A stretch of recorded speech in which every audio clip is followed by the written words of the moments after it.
Coucou tout le monde, regardez ce que j'ai trouvé aujourd'hui au cabinet, dans un de mes tiroirs. En fait, il est pour une copine qui doit venir le chercher, mais il est toujours là, donc je me suis dit, je vais vous faire une petite lecture. Vous êtes prêts? C'est parti. Camille adore accompagner Mathieu sur le terrain. En plus d'être le commandant de son groupe, le numéro 2 de la brigade criminelle, c'est aussi un homme humain, drôle et charmant.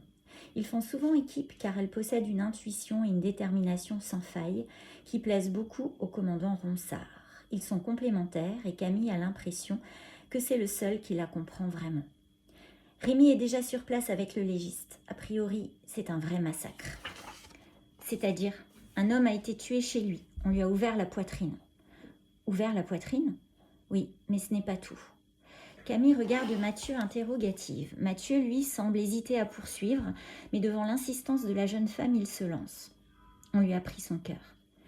Cette phrase lui fait l'effet d'un électrochoc. Une déferlante de souvenirs s'abat sur Camille, tel un coup de poing en pleine face. Sonnée, elle garde le silence.